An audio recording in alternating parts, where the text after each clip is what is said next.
three. Horton back to the end zone. 28-yard play. Guess who?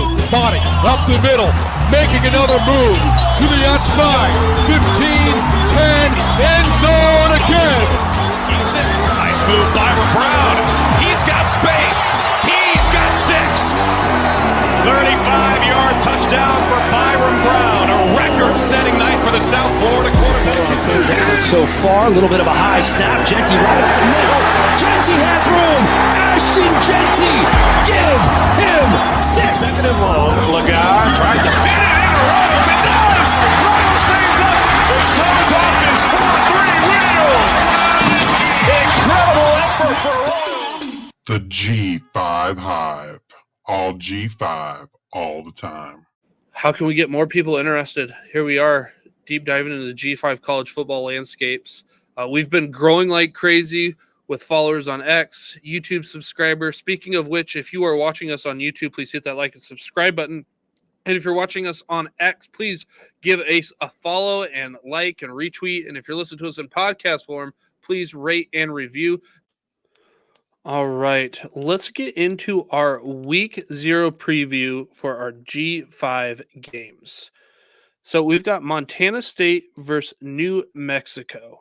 This is our first look at the new look Lobos, Bronco Mendenhall, and Vince Young himself, Devin Dampier. If you didn't catch that, go back and check the G5 Hive Worker Bee series. That will definitely be a clip that gets done. But what are your thoughts there, Montana State versus New Mexico? Man, I'm really excited to kind of see. New Mexico has been one of the toughest places to get any kind of information out.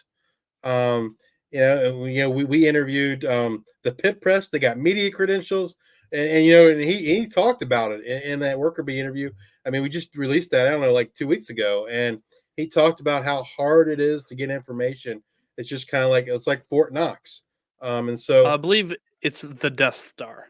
The Death Star. That's right. That's what he said. This is the Death Star, and so this is going to be our first look at the plans of the Death Star, and so definitely kind of excited to see what Devin Dampier can do. And you and I are both high on Devin Dampier.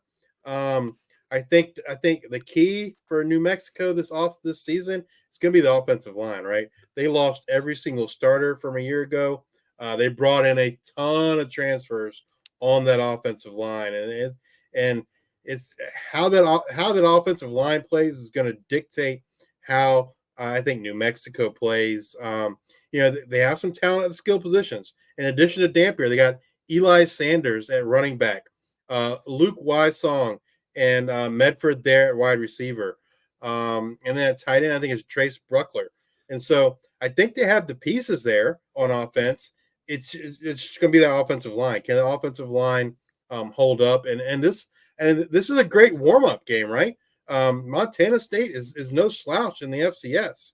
And so I think this will be a great indication of what's to come for New Mexico here in 2024, and see how that offensive line can perform against one of the best teams in the FCS in Montana State.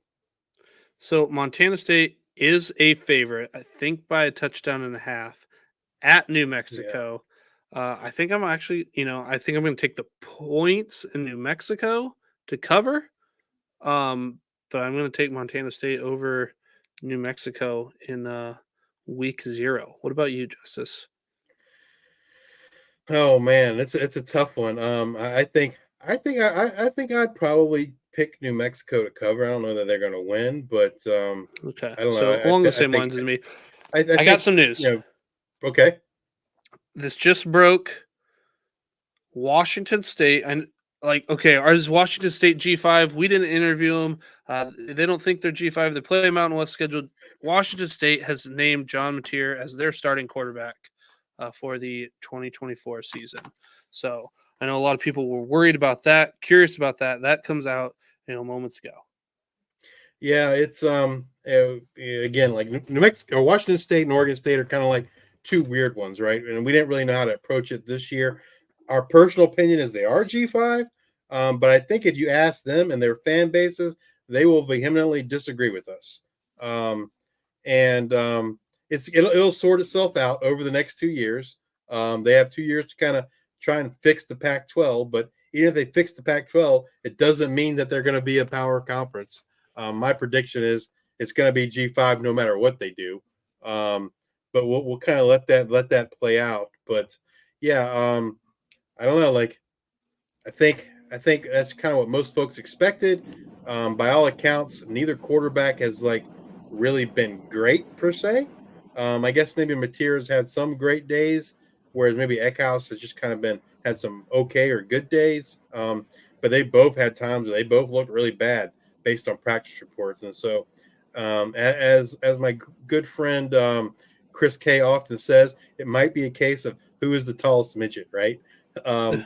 It might not be a case of of one of them playing really really well. It just kind of a who's the best bad apple, to put it in another way. But yeah, And that was from was it the unabated news or unabated sports or unabated college football, something like that. Yep, so that's where I saw that come across. So get back to our week 0 preview games. G5 versus P5 matchup. SMU versus Nevada. Sounds weird, but SMU now in the ACC. How will Nevada look under new head coach Jeff Choate? Who starts at quarterback for SMU? There's rumblings about Stone might not have it. It could be Jennings. If Stone's not the quarterback, then I'm assuming that leg has not healed. If you guys remember, he broke his leg last year. I broke my leg more towards the ankle like a couple years ago. It's grueling. Also, like, I work an actual job. I'm not like a college student where I can just be in the rehab room a lot and doing it. So that's a little bit different. Plus, it's a little bit easier to rehab when you're younger. But we talked about it earlier. I think SMU goes and beats Nevada here in week 0. Justice, what are your thoughts about the powerhouse at the ACC SMU? I'll give you my thoughts. If you don't know, can you look up and see what that spread is? My guess is it's got to be like 20 some points in favor of SMU. But yeah, I mean, it's kind of a weird situation. Like, I think most folks just assume it's going to be Preston Stone. It's a broken leg. It's not an ACL. You would assume that is fully healed. But word out of camp is that I guess it's kind of been a battle between him and Kevin Jennings. Kevin Jennings is who started for SMU while Delaware, or while Preston Stone was out. He kind of started the last 2 games of the year. Looked good, looked okay in those games, but still just interesting to see that it's a battle between Preston Stone and Jennings. And like Luke said, it makes you wonder, is Preston Stone back 100% healthy? 27.5. Yeah. Yep. Hollywood got us too. Thanks, Hollywood. Hollywood said where he looks at minus 27. That's a lot of points, man. I mean, I do think that assuming a healthy Preston Stone, the SMU covers, but that's a lot of points to give up. I think it's going to take some time for Jeff Choate to kind of get Nevada turned around. But yeah, that's a lot of points to give. I personally just wouldn't play it at all. Yeah, I think they'll cover. I think SMU can cover. I mean, it's tough going to Nevada, but I think they can do it. Our last one is Delaware State versus Hawaii. We are excited to see the improvements for the Hawaii run and shoot offense under Timmy Chang. How does this O-line look? Are they able to get the running game going, something that they weren't able to do a lot last year? Who steps up along Pofili Ashlock with Stephen McBride out? There's a lot of questions, but more side on the Hawaii side. And my answer is Hawaii wins. I just want to know, do we have that 2007 type offense back where we're throwing for 66 touchdowns or whatever it was, 72? I don't remember. It was a lot. What do you think, Justice? Is there even a spread on this game? There might not be, with it being an FCS opponent. I don't know, but yeah, I mean, I think how this offense is going to go is really going to be dictated by the offensive line play. We've seen the last, especially 2 years ago, the offensive line play at Hawaii was dreadful. little better a year ago. Can it be better this year? I hope so, man. Like, year 3 under Timmy Chang here, kind of year 2 of the on the run and shoot, and Braden Shager, Pofele Ashlock. The question is who's going to step up alongside him. According to the depth chart, they released today.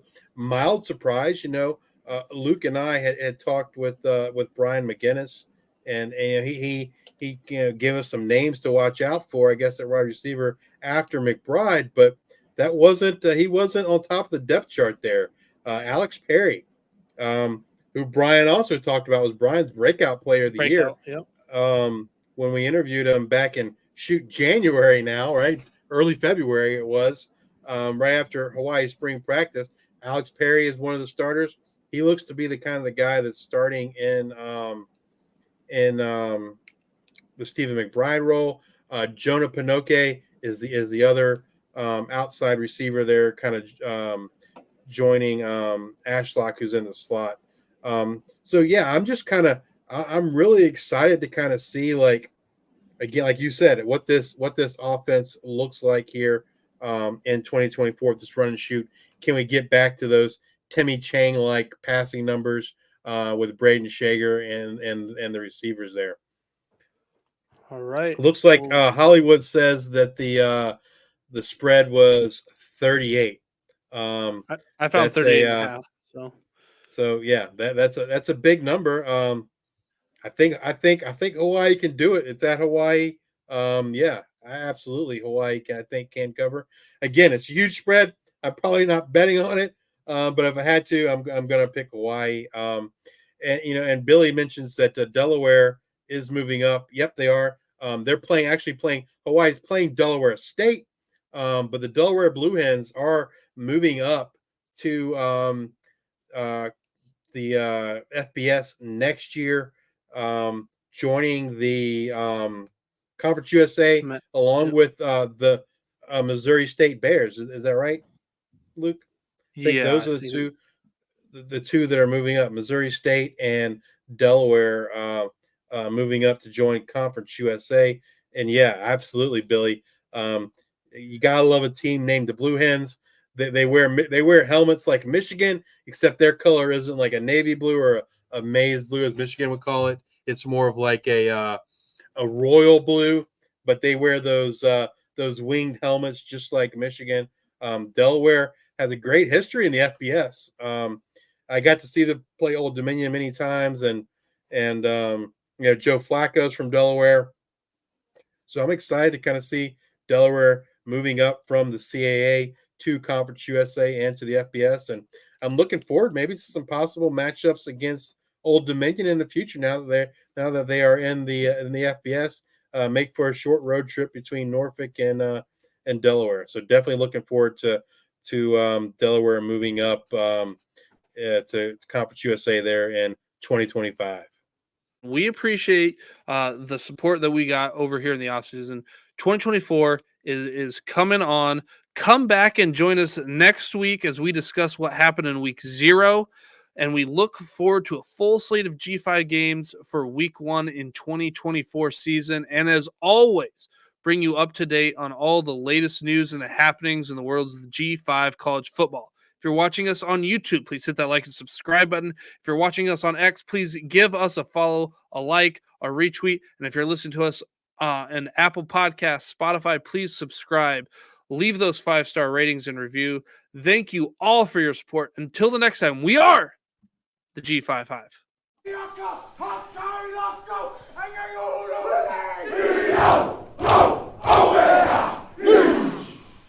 First